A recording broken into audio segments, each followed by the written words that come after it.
and welcome to the What at Liberty virtual studio. I'm Stephanie. In today's tutorial, we'll be walking through 6 poses that may help with scoliosis. Now, this is not medical advice. If you do have any health issues, you should speak to a trained medical professional. All right, we'll get started with our first pose, and that will be mountain pose or Tadasana. So we'll start with the feet parallel touching. So parallel means the toes point straight ahead. Okay, we'll engage the thighs by drawing the kneecaps up. Okay, lift your chest, bring your shoulders back and down, and turn your palms to face forward. All right, take a deep breath in and slowly release. All right, now the key with mountain pose is to distribute the weight evenly through the soles of the feet. So what that means is sometimes we have a tendency to either rotate our ankles outwards and have the weight onto the outer edges of the feet, or sometimes we rotate the feet inwards. The idea is to keep the weight evenly distributed towards the front, so under the ball of the feet, as well as the heels. So we'll try that one more time. Feet parallel touching. Engage the thighs by drawing the kneecaps up. Lift your chest. Turn your palms to face forward. Okay, inhale and exhale. Great. Also, something to note, if you have a tendency to overarch the back, you might want to bring the rib cage forward slightly and tuck the tailbone. Okay, so one more breath in mountain pose. Inhale. Exhale. All right, our second pose is half forward fold or Ardha Uttanasana. Okay, so we'll start with the feet about parallel, slightly closer than hip width. So again, the toes are pointing straight ahead. We'll inhale by reaching the arms straight up. And then as you exhale, tilt from the waist, reach forward, okay, and pause halfway. Okay, so stretch your arms out so they are lining up just next to your ears. Spread your fingers wide, palms face each other. Okay, keep the knees as straight as you can. Inhale. Reach up, exhale, hands at your sides. Okay, so again, we'll try that one more time. If you have tight hamstrings, you might want to keep a slight bend in the knees just so you're not pulling too much on the hamstrings. Inhale, reach up, palms face each other. Exhale, tilting from the waist, reach forward and pause halfway with a flat back. Okay, so take your gaze down towards the floor, reach your arms forward. And then inhale, reach up. Exhale, hands come down to your sides. Okay, from here we'll move down to the mat for downward facing dog.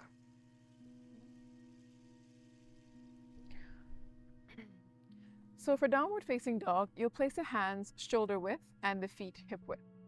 Okay. Now from here, tuck your toes, pick your knees up off the mat, and then slowly straighten the knees as you shift your hips back.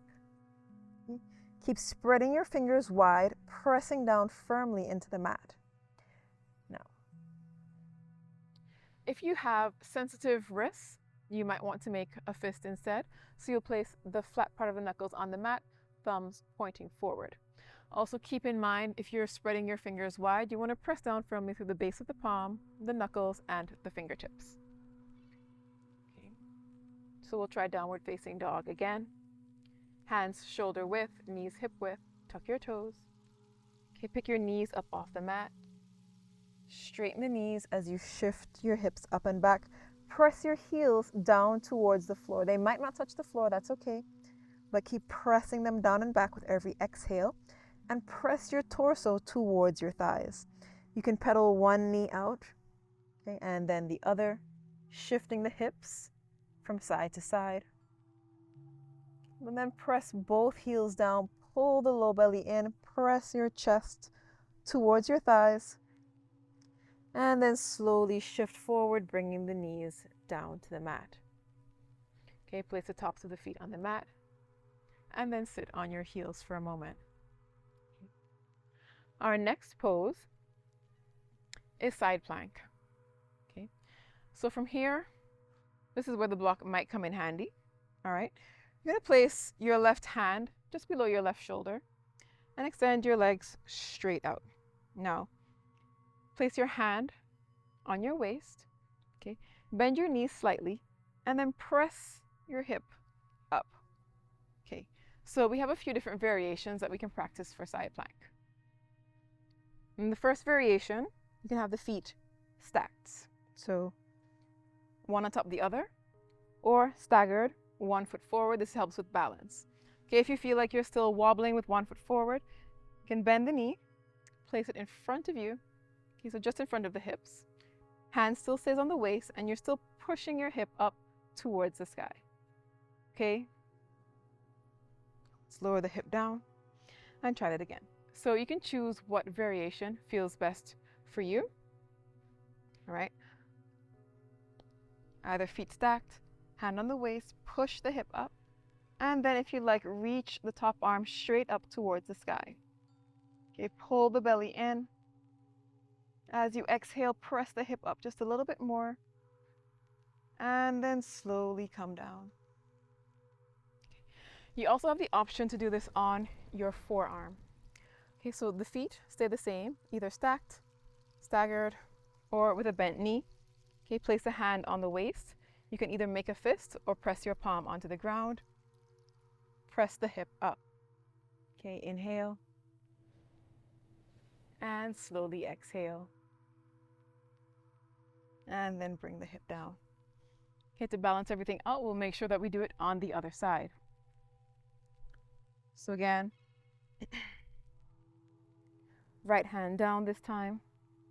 Bring your hand to your waist first. Press the hip up. Okay, then reach your arm straight up. Spread the fingers wide. Straighten your elbow. And then slowly bring the hip down. Again, you have the option to do this on the forearm if pressing into your palm feels like a bit too much. Okay. Place a hand on the hip. Press up. Okay, inhale. As you exhale, lift the hip just a little bit more, and then slowly come down. Okay. All right, next, we'll move into bridge pose. Okay.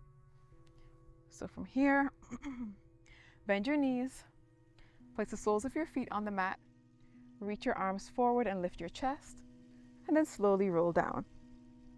Okay. You can walk your heels in towards your hips. Turn your palms to face down. Take a deep breath in. And then as you exhale, press into your heels, lift your hips up towards the sky. Now, if it feels like too much to keep your hips lifted, this is where the block comes in handy. So you're going to grab your block, place it under the lowest part of your hips, okay? And then settle into the pose. All right, keep in mind the block has 3 heights. Low,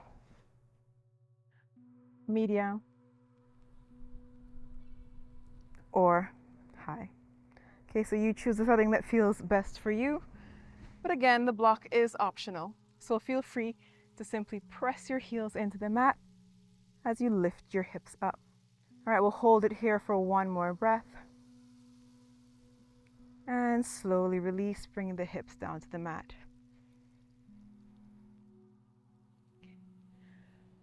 And slowly sit up. Right. From here, we'll move into our final pose of this practice, which is locust. So from here, you lay on your belly. Press the tops of your feet into the mat. Reach your arms back and turn your palms to face each other. Okay, inhale, lift your chest up. Then as you exhale, lift your toes up as well. So the chest is lifted and the feet are lifted. Arms are up and back, palms facing each other. Exhale, release. If it feels like too much to lift the arms and the legs at the same time, you can try one at a time. Okay, pointing the toes, lifting the legs. Okay, alternating, lifting the chest and the legs, and then both. Okay, so we'll take locust pose for 1 more breath. Squeeze the shoulder blades together, lift your chest, pick your toes up off the mat. Inhale, exhale, and 1 more breath. Inhale, And exhale. You can place your hands below your face, turn onto your right cheek, and rest here.